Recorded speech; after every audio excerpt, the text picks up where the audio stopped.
पवन सिंह ज्योति सिंह के सपोर्ट में। जी हाँ दोस्तों, आप तो जानते हैं कि पावर स्टार पवन सिंह और ज्योति सिंह के बीच में बहुत बड़ी विवाद चल रही थी, लेकिन पावर स्टार पवन सिंह उन विवादों को भूलकर ज्योति सिंह के पास पहुंच चुके हैं और जमकर प्रचार कर रहे हैं काराकाट में। जी हाँ दोस्तों, आपको अभी पता है कि ज्योति सिंह अभी चुनाव लड़ रही हैं काराकाट से विधानसभा की, लेकिन पावर स्टार पवन सिंह पहुंचे वहां पर। लेकिन दोस्तों, मैं आपकी एक छोटा सा क्लिप वीडियो दिखाऊंगी ज्योति सिंह इस विषय में क्या बोली। आइए फिर उस वीडियो को देखते हैं, उसके बाद कुछ बात करते हैं। वीडियो में अंत तक बने रहना दोस्तों। अभी तक इस वीडियो को लाइक नहीं किया तो लाइक करके चैनल को भी सब्सक्राइब कर दें और कमेंट बॉक्स में जरूर कमेंट करें वीडियो को आप कहां से देख रहे हैं। देखिए, एक तो लोकसभा चुनाव के बाद मैं 6 विधानसभा में घूमी थी, तो लोगों को पहले तो कन्फ्यूज़न ये था कि आप आएंगी कहाँ से। मतलब मुझे पहले भी जब कॉल आते थे यहाँ पे, या फिर गार्जियंस वगैरह जो भी लोग कॉल करते थे, तो वो मुझसे पूछते थे कि बेटा कम से कम डिसाइड तो कर लो, हमें तो मतलब एटलीस्ट बताओ कि तुम कहाँ से आ रही हो, क्या सोच रही हो। तो उस टाइम तक मैं कंफ्यूज थी थोड़ी सी, क्या करूँ, लड़ना है या नहीं लड़ना है, ऐसे वैसे ये वो। फिर मैंने बोला कि जब मैंने स्टार्ट किया ना, तो मेरे पास, आप विश्वास नहीं करोगे, गिन के उंगली पे मेरे पास 6 लोग थे जिन्होंने विश्वास मुझ पे जताया था कि नहीं आप करिए, हम आपके साथ हैं, जो होगा देखेंगे। तो 6 लोगों को लेके मैं मैदान में उतरी थी, और आज मुझे लग रहा है कि इतने लोग हो गए हैं कि मैंने उम्मीद ही नहीं किया था।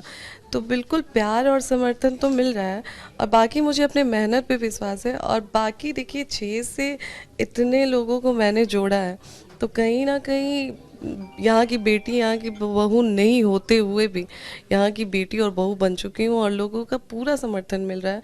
और देखिए, चुनाव जो है वो पब्लिक पे डिपेंड करता है, ये मैटर नहीं करता कि सामने कितने बड़े दिग्गज बैठे हैं। समर्थन वोटों में तब्दील होंगे?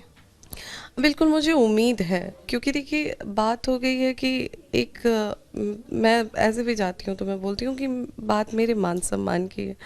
आप लोग मेरा परिवार हो, आप लोग क्योंकि लोकसभा चुनाव में भी आप लोगों ने मुझे देखा है, मेरी मेहनत को देखा है, मेरे संघर्ष को देखा है, और उस समय से लगातार मैं आई हूँ, तो आप लोगों से मैं जुड़ी हुई हूँ। तो आप लोगों ने मेरे संघर्ष को देखा है, मेरा पूरा टाइम 1.5 साल से जो भी मैं हूँ लोकसभा चुनाव के बाद, तो आप लोगों ने मुझे देखा है।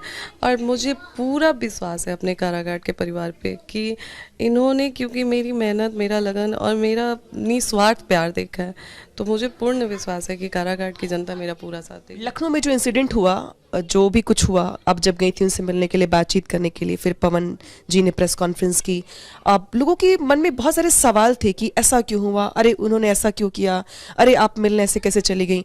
लोगों के मन में सवाल ये भी कि चीज़ें खराब होते होते इतनी कैसे खराब हो गई।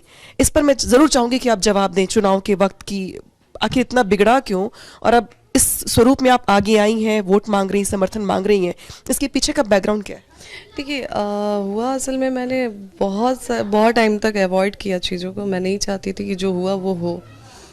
देखिए, चीज़ें बहुत पहले से होते आ रही हैं, लेकिन पब्लिकली करना ही नहीं था कभी। लेकिन अब कहते हैं ना कि एक बर्दाश्त करने की भी एक लिमिट होती है, और जब पानी सर से ऊपर जाता है तो ना चाहते हुए भी आप एक एक्शन लेते हैं। तो वहाँ पे मैंने काफ़ी टाइम तक, सुबह से लेके और लगभग जो चीज़ें हुई उसके पहले तक, मैंने काफ़ी कुछ बर्दाश्त किया।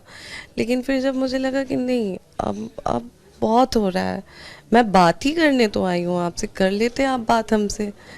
मतलब आपके लोकसभा चुनाव में मैं आके इतने टाइम तक मैंने दिन रात एक किया, तो क्या 5 मिनट का समय आप नहीं दे सकते? 5 मिनट का समय ही तो मांग रही हूँ मैं।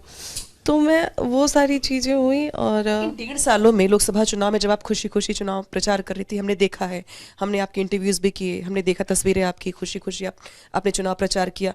इन 1.5 सालों में ऐसा क्या इतना खराब सा हो गया कि आपको बात करने के लिए भी इतना स्ट्रगल करना पड़ा, ऐसे बिहेव सहना पड़ा? एग्जैक्टली ये चीज़ें मुझे भी नहीं पता थी। मैंने तो जब मैं, क्वेश्चन ही मेरा यही था कि आखिर रीज़न क्या है, आप रीज़न तो दें कि रीज़न क्या है। आप जो पहले, चुनाव के पहले जो चीज़ें थी, मैं अंडरस्टैंड करती हूँ, ठीक है, कि चलिए आप हमारे बीच नई बातचीत था या चीज़ें थी, मैं उस चीज़ को मैंने मैनेज कर लिया, मैं वो मतलब एडजस्ट कर लिया कि नहीं ठीक है। लेकिन फिर आपने लोकसभा चुनाव में बुलाया, और फिर सारी चीज़ें हुई, और उसके बाद से फिर सडन आप एकदम से बात करना बंद कर देते हैं। और मैं कोशिश भी करती हूँ, इवन जब मुझे ज़रूरत होती है आपकी, तब भी मैं कॉल करती हूँ, फिर भी आप मेरा कॉल नहीं उठाते हैं। तो वही जवाब मुझे चाहिए था कि क्या एक औरत मजाक है? क्या एक औरत के मांग में बार बार सिंदूर भरना मजाक है? मेरा सवाल ही यही था उनसे। अब तक कोई बातचीत हुई इसके बाद? नहीं, मेरी कोई बातचीत नहीं हुई है उनसे। पटना में वो भी हैं, हालांकि वो चुनाव नहीं लड़ रहे हैं लेकिन वो कैंपेन कर रहे हैं बीजेपी के अलग अलग पार्टीज के प्रत्याशियों के लिए। आपसे कोई बातचीत नहीं हुई चुनाव को लेकर कैंपेन? नहीं, हमसे कोई बातचीत नहीं हुई। मतलब मेरी लास्ट वही जो हम लोग गए थे और आधे घंटे वही जो उस पास में वो बैठे थे वही, बस उसके बाद से मेरी उनसे कोई कांटेक्ट नहीं है, ना ही उनसे ना ही उनके किसी फैमिली मेम्बर से है। बात करना चाहती हैं? बिल्कुल। जो कल सवाल था वो आज भी मेरे मन में है, तो बात तो करना चाहती हूँ मैं। कोई रास्ता ढूंढा है आपने बातचीत करने के लिए या फिर सीधे लीगल? नहीं, मैंने देखिए जब मैंने पर्सनली उनको कॉल किया कोई रिस्पांस नहीं मिला, मैसेज किया मैंने, सीन करके छोड़ दिया गया। उसके बाद मैंने सोशल मीडिया का सहारा लिया। लोग कह रहे हैं कि एग्जैक्ट चुनाव के टाइम क्यों? एग्जैक्ट चुनाव के टाइम नहीं, मैं लोकसभा चुनाव के टाइम से के कुछ टाइम बाद ही से उनसे कांटेक्ट करने की कोशिश कर रही थी, लेकिन उनसे बातचीत हो नहीं पा रही थी। जैसे कि आज वो अवॉइड कर रहे थे, उस समय से भी वो वैसे ही अवॉइड कर रहे थे चीज़ों को, और तो नहीं हो पाई उनसे बातचीत और उम्मीद भी नहीं उनके है। साथ के लोग हैं और उनका ये कहना है कि आप पॉलिटिक्स में आना चाहती थी, आपका इंटरेस्ट था पॉलिटिक्स में, इसीलिए आप जो है आपने वो सीन क्रिएट किया क्योंकि आप चाहती थी कि एक एंट्री हो पॉलिटिक्स में। ये सच है? तो जी हाँ, ये था ज्योति सिंह का बहुत बड़ी इंटरव्यू, जिस इंटरव्यू को आपने उम्मीद करता हूँ कि पूरा ज़रूर देखे होंगे दोस्तों। देखिए दोस्तों, पूरे विवाद को भूलकर ज्योति सिंह ने बहुत बड़ी इंटरव्यू दी है। इस वीडियो में मैंने आपको दिखाने को भी प्रयास किया।